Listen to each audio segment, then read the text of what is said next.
I knelt in the snow and I firmly attached the bindings to my feet and ratcheted down the straps.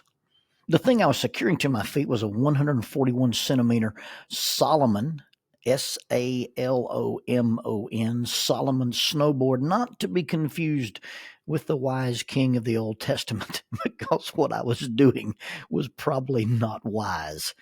I was attempting to make the cover of Old Dog's New Tricks magazine, and exactly 2 months before my 40th birthday, I was in the Colorado Rockies learning to snowboard.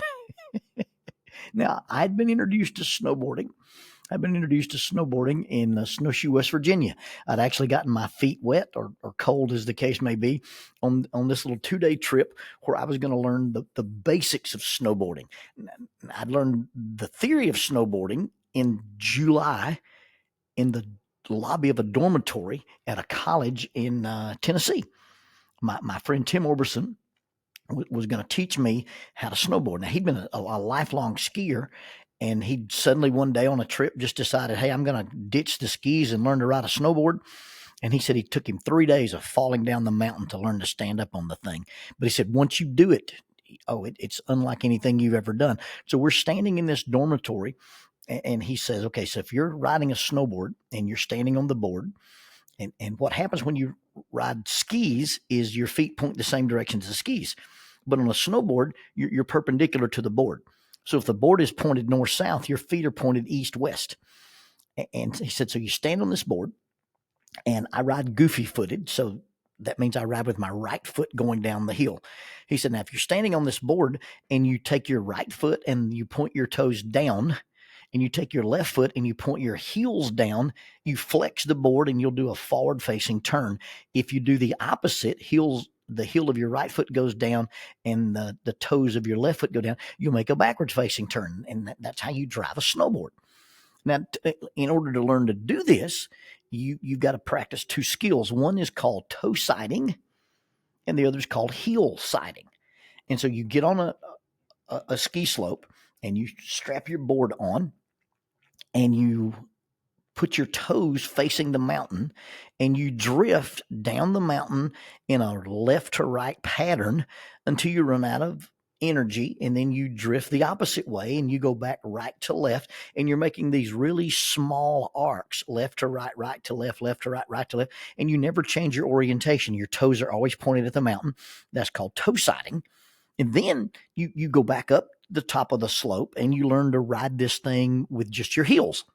And so your heels are facing the mountain, and you float left to right, right to left, left to right, right to left. And when you can do that successfully, when you can toe side successfully and you can heel side successfully, then you learn to connect. You learn to twist your board and move your body, and you connect the heel side and the toe side.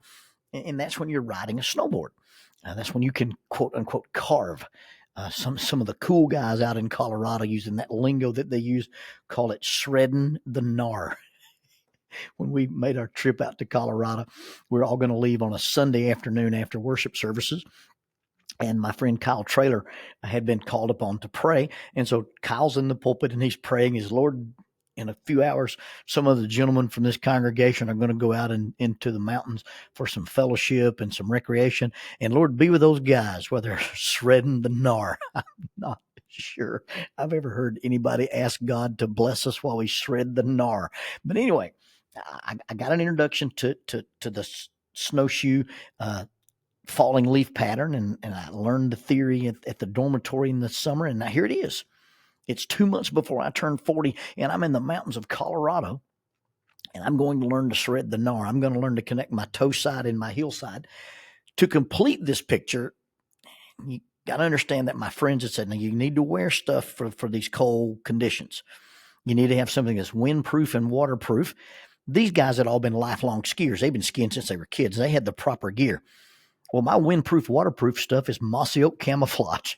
So here I am in the snow with my friends, and I'm covered from my snow boots up to the top of my little head in full camouflage, and then I'm wearing the snow goggles. Nobody can tell I'm from Alabama, and I'm wandering around through the snow here. The redneck snow ninja is trying to learn to ride this thing down the mountain. Learning to snowboard, the theory is one thing, the application is another. Because when it comes down to the application of actually riding a snowboard, to me, it was counterintuitive. See, I'd ridden a skateboard and I learned how to water ski. But the counterintuitive nature of snowboarding is that the faster you go, the more control you have. And that didn't make sense to me. I would think the slower you go, the more control you have. But Tim explained it kind of works like an airplane wing. You get that speed going over that surface, and then it's more responsive to your movements. Well, think about trying to balance a bicycle that's not moving. Just sit on the bicycle and try to balance it versus balancing a bicycle that's under speed or underway or moving. Well, that makes sense to me. The other part of snowboarding that's counterintuitive is that you have to lean over the board. You see, if you get on the board and you do like you do water skis and you kind of lean back, it'll just slip out from under you. The other part of the snowboarding is that if you put your, lean forward on both your toes, you're not going to go anywhere. You're just going to turn. And so learning to ride this thing to me was counterintuitive. And the other part of it that was counterintuitive is how fast you can fall. The only time I've ever been hit that hard is learning to barefoot water ski. Barefoot water skiing and snowboarding violate the rules of they violate the rules of physics. They involve quantum physics. You're standing and then you're lying down. You're standing and you've been slapped by the lake. You're standing, you've been slapped by the mountain, and you really didn't pass between the points of space and time. You're just there and then you're not. You just impact, and it's brutal. When you're snowboarding, whatever foot has the most weight on it will drift to the front. Now, if you're going down the hill and you put weight on your foot and it drifts to the front forward, you catch the front edge of your snowboard, you'll fall on your face. And you kind of see the mountain coming up to headbutt you. But if you're drifting down that mountain and you put weight on your foot and it drifts behind you and you catch that backward, you catch the hillside edge, you just wake up. You wake up staring at a cobalt blue sky, but at the same time you see stars, and then somebody asks you, hey, how many fingers am I holding up? And you Thursday, because, man, I learned two things in Snowshoe, West Virginia. I learned to connect my heel side and my toe side, and I learned to wear a helmet. Learning to ride a snowboard is really about learning to let go. You see, you really don't control the board. You just simply ride the board. You're not going to do anything that overcomes the power of gravity. You just use gravity in your favor. You're not going to overcome the slope of the mountain. I guess you could, run down a super, super steep hill and have enough energy and momentum to run back up another hill. But for the most part, snowboarders don't go uphill very well. They just go downhill. That's what they're designed to do. And learning that the more speed I have, the more control I have. It felt to me like what they were telling me was, in order to be in control, you've got to be out of control. Luke, just let go. Use the force. Is kind of what it sounded like to me. And so getting on this thing and leaning over it rather than leaning away from it like I did, water skiing or even skateboarding a little bit, I had some things I had to overcome. But once you overcome it, and once you make that first really smooth run down the mountain, I was hooked. As a kid, I would have these dreams where I could fly. Once I learned to ride a snowboard, I've never dreamed I could fly again. I dream about snowboarding, but I've never had another dream about the ability to fly, because snowboarding to me was the closest thing to floating and levitating and moving across the ground that I'd ever accomplished. Snowboarding gets about as close to flying as you can get. The trees float by you. There's no exertion. There's only exhilaration. It's the only kind of freedom you can find by letting go. You see, climbing is about putting weight on your feet or on your hands and having all your weight line up on a single point. The guys who are really, really good at that are exceptional climbers. Running is about mental discipline. Wrestling and grappling is about posture, weight distribution, and managing space. Hunting is about scent control, patience, and observation. Racquetball is about controlling the middle of the court and your eye-hand coordination. Drawing is about perception and proportions. Freedom is about letting go, not control. Snowboarding is you get on the snowboard and you let gravity do what gravity does, and you're just along for the ride. You're not going to overpower the mountain. You're not going to overpower gravity. It's like emotional control. I don't control the emotions I have. I control how I manage the way I respond to those emotions.